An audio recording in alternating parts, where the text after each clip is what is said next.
দেখেন মালিক বিন দিনার আলাইহি রাহমার কথা বলছি, যিনি 60 বার হজ করেছেন। তিনি একবার হজে গিয়েছেন, দেখলেন ওই বছর প্রচুর হাজি হলো, প্রচুর হাজি। রাতে ঘুমাতে গেলেন 10ই জিলহজের পরের দিন। যখন ঘুমাতে গেলেন আওয়াজ আসলো গায়েব থেকে, কে জানি বলতেছে খাবের মধ্যে, স্বপ্নের মধ্যে, এই মালিক বিন দিনার, এই বছর যত হাজি আছে প্রত্যেকের হজ আল্লাহ কবুল করছেন একজন ছাড়া। সবার হজ কবুল, একজন ছাড়া। তখন মালিক বিন দিনার খাবে স্বপ্নে জিজ্ঞেস করছেন, হুইজি, কে সে? তখন আওয়াজ আসতেছে মুহাম্মদ বিন হারুন বলখি আলাইহি রাহমা, এক আল্লাহওয়ালার কথা বলছেন যে হারুন বলখির হজ আল্লাহ কবুল করে নাই, তার মুখে মেরে দিয়েছে। তো যখন এই অবস্থা হয়েছে বলতেছে তাকে গিয়ে জানান। মালিক বিন দিনার ঘুম থেকে উঠলেন, ফজর নামাজ পড়লেন, খোঁজা শুরু করলেন।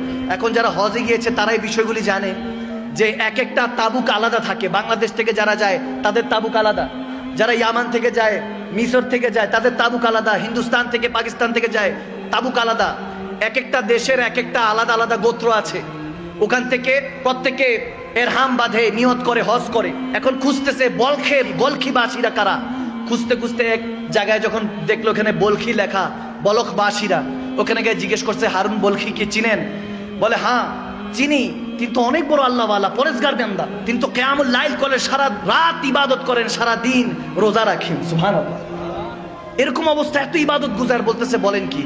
বলে ওনার ঠিকানা কই? বলে হুজুর, যে পাহাড়ে গেলে একটা ছোট্ট ঘরে দেখবেন ইবাদত করছে, মনে হয়। গেল হযরত মালিক বিন দিনার কাছে গিয়ে দেখতেছে এখন ইবাদত করছে। যখন ইবাদত করছে, নামাজ সালাম ফিরালো, সালাম দিলেন মালিক বিন দিনার, আসসালামু আলাইকুম ইয়া মুহতারাম। তিনি ওয়া আলাইকুম আসসালাম ইয়া মালিক বিন দিনার বলেন। সুবহানাল্লাহ। বলে আপনি আমাকে চিনেন নাকি? বলে জি, যিনি আপনাকে পাঠিয়েছেন আমি তারই বান্দা।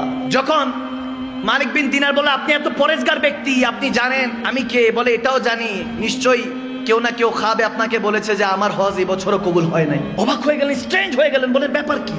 আপনি খবর জানেন? বলে হ্যাঁ। দেখতেছে ওনার একটা হাত কাটা, হারুন বলখি তেনার ডান হাত কাটা। বলতেছে ঘটনা কি আমাকে বলেন। হারুন বলখি বলতেছে হুজুর বলতে পারবো না, বললে আপনি আমাকে হয়তোবা মারবেন, আমার গায়ে হাত তুলবেন। বলে না, যে এত বড় পরেজগার, যাকে সবাই ভালো বলছে, যিনি আমার খবরও জানে, তার হজ আল্লাহ কবুল করে নাই, ঘটনা কি জানতে চাই। বলে হুজুর শুনেন তাহলে, এটা আমার 25তম হজ। আমি 24 বছর ধরে হজ করছি। কেউ না কেউ আল্লাহ ওয়ালা এসে আমাকে বলে দিয়ে যাচ্ছে তোমার হজ আল্লাহ কবুল করে নাই। হারুন বলখি, তোমার হজ তোমার মুখে মেরে দেওয়া হয়েছে। নাউজুবিল্লাহ। আল্লাহ কবুলই করে নাই। তিনি কান্না করে উঠলেন, হাউমাউ করে উঠলেন। বলে হুজুর 25 বছর আগে আমি শরাবী ছিলাম, শরাব পান করতাম, মদ পান করতাম, বেহুশ হয়ে থাকতাম, খুদের মধ্যে থাকতাম না, বেখুদ হয়ে যেতাম। হুজুর আমার হুশ থাকতো না।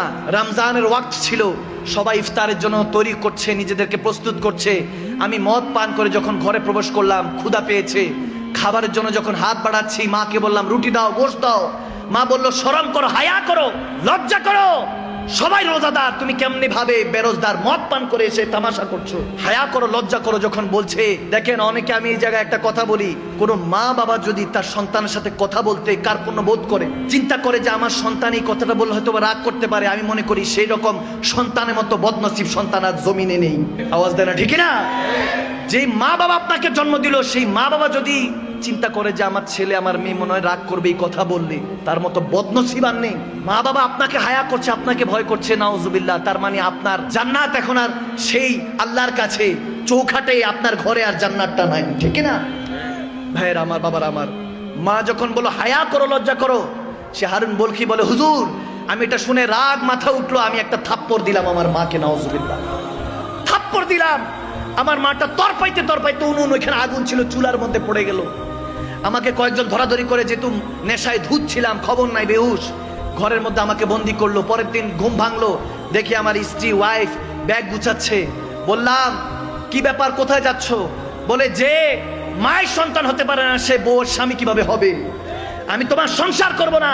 বলে আমার মা কই? বলে তোমার মা রাতের বেলায় জানাজা হয়ে গিয়েছে। চিৎকার দিল সন্তান। বলে কি বলো?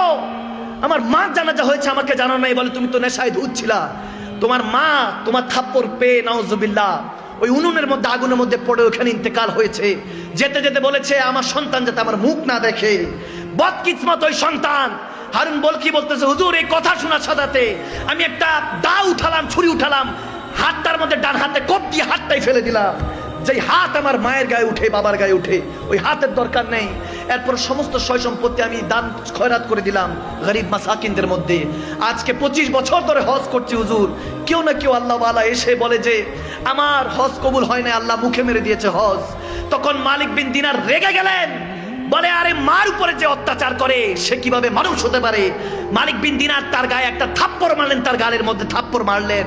তখন হারুন বলকি বলে হুজুর এটারই লায়েক আমি অনেক বড় গুনাহগার, মার সাথে জুলুম করেছি, বাবার সাথে জুলুম করেছি, থাকতে বুঝি নাই, এখন চলে গিয়েছে, এখন হাউ মাউ করে কাঁদিয়ে যে মাগো একটাবার বলতে চাই তোমার রান্না খুব ভালো লাগতো, বাবা গো একবার বলতে চাই তুমি আমার জন্য যে পরিশ্রম করো কখনো বুঝতে দাও না তোমার মনের কষ্টগুলি।